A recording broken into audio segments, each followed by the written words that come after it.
Alors tout d'abord, bonjour à tous. Donc avec cette conférence, je vais vous présenter l'intérêt des fractionnés dans une séance d'entraînement. Alors les objectifs, les fondamentaux, comment on va construire une séance de fractionnés, puis des exemples de séances de fractionnés. Alors déjà, un petit rappel, pourquoi faire des fractionnés? Eh bien, si on prend cet exemple-là, 2 km en 6 minutes, c'est ma vitesse maximale.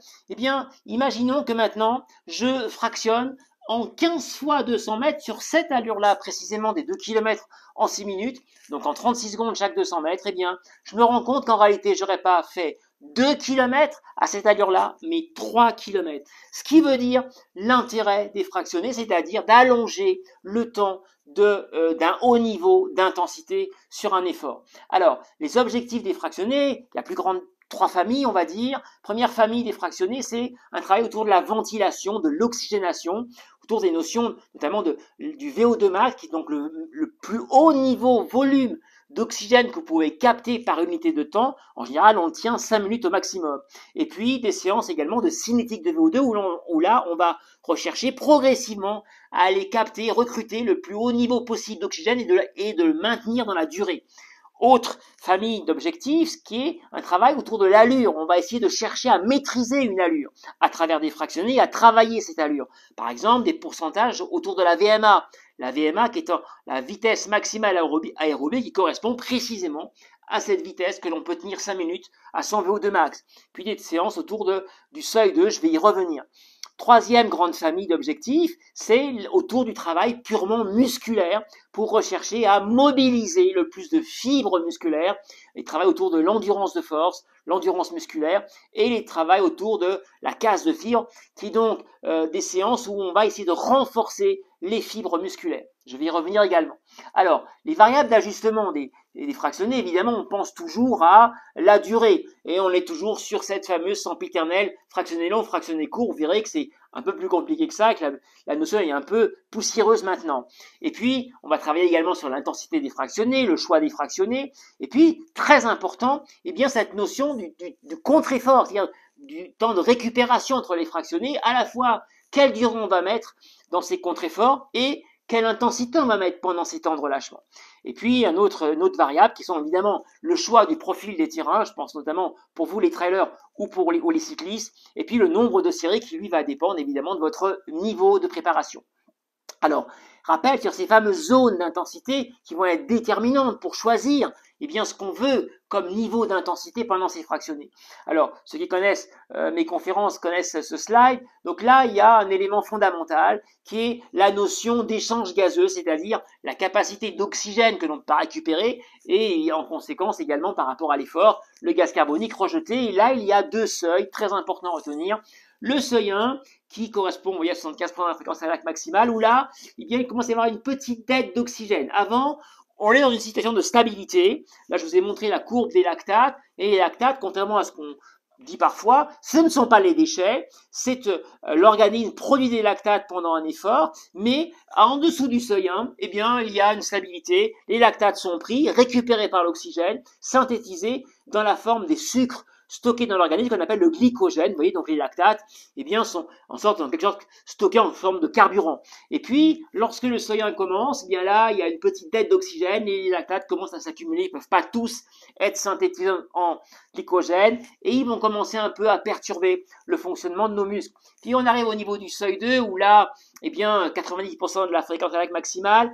Là, on est à un moment où il y a une brutale montée la concentration des lactates, la ventilation au-delà est vraiment débordée. Et là, le seuil 2, on tient en général 45 minutes à 1 heure maximum, alors qu'au seuil 1, on peut tenir plusieurs heures. C'est l'intensité au niveau des efforts d'endurance et d'ultra longue endurance. Très important retenir cette notion parce que ça va donner des zones cibles importantes sur le choix à la fois des intensités pour les récupérations et pour les fractionner en eux-mêmes. Alors, quelques données théoriques à ce niveau-là. Eh bien, la fréquence cardiaque maximale, alors en général, il y a plusieurs formules. La plus proche de la réalité, c'est des formules théoriques, hein, mais la plus proche, c'est la formule de Jelisch. Voilà, je vous la donne. Ensuite, vous avez la VMA, donc je l'ai dit, hein, c'est la vitesse maximale sur 5 minutes d'effort. L'allure au seuil 1, eh bien, l'allure au seuil 1, c'est en général entre 60 à 65% de cette VMA. Sachant que plus vous êtes avancé et expert, eh bien, plus vous allez reculer le seuil 1, et donc vous allez pouvoir arriver à 67, parfois 70% de la VMA, et inversement, moins on est aguerri, plus on va baisser son seuil par rapport à la VMA. L'allure au seuil 2, c'est entre 75 et 80% de sa VMA, là aussi avec des variables d'ajustement en fonction de son niveau. Alors, je voulais aborder un élément très important qui est celui de la dérive cardiaque. En effet, il faut que vous compreniez que le cœur, lui, va réagir même si l'intensité est constante. Et donc, ça peut parfois perturber lorsqu'on regarde ses courbes cardio. En effet, vous avez ici un exemple, une séance qui a été faite avec un cycliste, avec un capteur de puissance qui, lui, indique instantanément l'effort réel sans temps de latence. Et donc, on voit ici que, bon, en dehors de l'ajustement des premiers fractionnés, ensuite, eh bien, il se met de manière constante à une puissance identique. Et pourtant, malgré cette puissance identique, c'est-à-dire ce niveau d'intensité réel, effectif, qui est constant, eh bien, on voit que là, la fréquence cardiaque monte progressivement parce que le système nerveux autonome qui contrôle le cœur, eh bien, va enclencher un réajustement pour aller chercher de l'oxygène qui va manquer progressivement et augmenter la fréquence cardiaque pour aller chercher cet oxygène. Puis on arrive évidemment au bout de l'effort à un plateau parce qu'on ne peut pas aller plus haut. Mais vous voyez, cette dérive cardiaque est extrêmement importante et logique dans le cadre de toute séance de fractionné. Alors, un élément important avant de rentrer dans les séances, c'est concernant l'optimisation. Il faut démarrer les fractionnés avec une bonne aptitude au départ. Et pour ça, c'est extrêmement important de commencer vos séances de fractionnés en étant sur un bon niveau d'oxygénation, c'est-à-dire au minimum au niveau du seuil 1, pour que dès le départ, tout de suite, dès les premiers fractionnés, j'ai assez d'oxygène pour répondre aux besoins de l'intensité que je fournis. Un autre élément très important, c'est de mettre en place quelques lignes droites, très courtes, 50 mètres, hyper explosives, qui vont avoir un effet de boost au niveau de l'activité hormonale, qui va intervenir dans vos fractionnés sur les intensités élevées. Je pense à l'adrénaline et la noradrénaline. Eh bien, ça va être par ces sprints très courts que vous allez booster cette activité hormonale.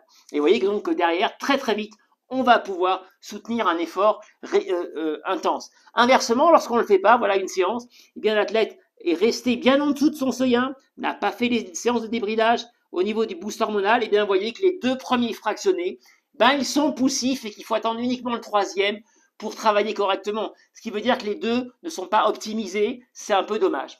Alors, quelques exemples de séances maintenant. Voilà une séance, première séance où là j'ai cherché avec l'athlète à travailler l'allure, seuil 1, seuil 2. Vous voyez que l'allure est constante au niveau de l'allure du seuil 2, l'allure de récupération seuil 1, mais on voit une lente dérive de la fréquence cardiaque. Elle n'est pas très marquée parce que l'athlète est d'un bon niveau et qu'il a très très vite eu la capacité d'ajuster ses efforts. Autre séance, la séance dite pyramidale, 1, 2, 3, 4, 5 et on redescend, voilà, avec une récupération entre, et là aussi on va essayer, avec ce système-là, vous voyez, ça nous permet de rester pendant très longtemps sur un haut niveau d'oxygénation, c'est ce qu'on appelle une séance de cinétique de VO2. Alors, une séance où là on a travaillé par rapport à un pourcentage de la VMA, j'ai demandé à l'athlète de rester autour de 95 à 97% de sa VMA, donc on n'est pas à 100% de la VMA, parce que là on fait 5 fois 4 minutes, et donc à 100% évidemment il ne tiendrait pas, et là on voit donc les sprints aussi en début de séance, et donc cette séance-là qui est aussi intéressante. Une autre séance où là on va travailler ce qu'on appelle la récupération pincée, je voulais vous la montrer pour cela. Ici on est sur ce qu'on appelle un phénomène de yo-yo, c'est-à-dire qu'on va monter très vite au niveau du seuil 2, et ensuite les temps de contre-effort, de récupération entre les fractionnés sont très pincés, c'est-à-dire qu'on va maintenir un bon niveau, voire un très haut niveau encore d'intensité, puisqu'on est seulement à 5 pulsations en dessous du max. Et on fait ainsi un yo-yo, ce qui permet de tenir pendant très longtemps, eh bien, le seuil 2 ou proche du seuil 2, là on peut tenir une séance par exemple de 35-40 minutes, alors qu'on aurait peut-être des grosses difficultés à le faire si on devait le faire strictement en continu au seuil 2. Voilà une autre séance pyramidale mais plus longue pour vous la montrer. Donc là on est au niveau du seuil 2, un tout petit peu au-dessus, et voilà une autre séance plus longue qui est donc à faire après la première séance que je vous ai montrée pyramidale. Voilà une autre séance où là cette fois-ci c'est pour vous montrer les ajustements entre les contre-efforts, les temps. Eh bien, on peut moduler, on n'est pas obligé d'avoir toujours le même temps entre les fractionnés. Ici, j'augmente le temps pour pouvoir permettre à l'athlète de récupérer et de garder une bonne qualité de la foulée. Alors là, j'ai mis 30 secondes, 1 minute 30, 2 minutes parce que c'est un athlète de haut niveau. On est sur des efforts de 5 minutes, mais on peut augmenter à 1, 2, 3, voire 4 minutes. Et puis, comme ça, on va pouvoir moduler les temps entre les fractionnés de contre-effort. Alors, autre séance là où il n'y a pas de temps d'arrêt, c'est la séance de balayage. On part d'en bas et progressivement par palier, de 5-7 minutes, on monte, et on va arriver jusqu'au maximum où là, on va tenir 3-4 minutes maximum et on est sur des paliers de 5 à 7 minutes et on balaye toutes les allures. Autre séance là, je voulais vous montrer par rapport à des variations de profil de terrain. J'ai commencé par un terrain côte moyenne avec des fractionnés un peu longs, puis des côtes très fortes, fractionnés plus courts, 1 minute. Et là, on va travailler l'endurance de force, la mobilisation des fibres sur un état de fatigue lié au premier bloc. Donc là, on va recruter, l'organisme va chercher des nouvelles fibres. Et puis enfin, un dernier bloc là sur plat pour un peu travailler la souplesse, l'amplitude et le relâchement de la foulée. On peut aussi travailler purement au feeling, c'est ce qu'on appelle la séance de fartlek, où là, eh bien, il n'y a pas de contrainte, c'est en fonction du terrain, en fonction de ses envies qu'on va moduler le type de fractionné que l'on veut et des blocs de fractionnés comme ici.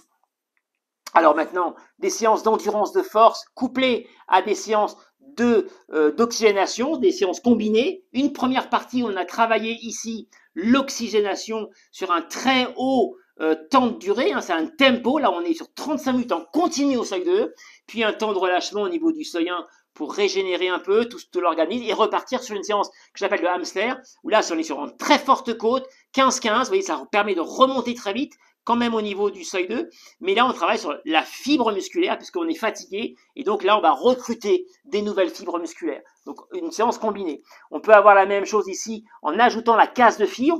Donc ici, séance de 3 minutes, une fois sur deux, je redescends à bloc, à fond, pour travailler eh bien, la case de fibre. Donc c'est-à-dire que là, je vais en quelque sorte pendant la descente endommager la membrane des fibres musculaires qu'on appelle l'aponévrose et elle va se régénérer, l'organisme va la renforcer en la régénérant. Donc on va dans un premier temps déstructurer la membrane pour permettre à l'organisme de la refaire en plus costaud. Voilà une séance qui est intéressante. Une autre séance ici en vélo pur, donc endurance de force sur vélo, tout à fait intéressant pour les cyclistes évidemment, mais aussi pour les trailers. 15 fois 1 minute, là on va être sur une forte résistance, pédalage assez lent, 50-55 par minute, tour de pédale par minute, avec la plus forte résistance possible, et on va aller recruter comme ça progressivement de plus en plus de fibres musculaires. La même chose, mais avec des fractionnés plus longs, de 3 minutes. Voilà, bien écoutez, j'espère vous avoir donné quelques éléments qui vous permettront maintenant de mieux structurer vos séances d'entraînement et surtout de fractionner.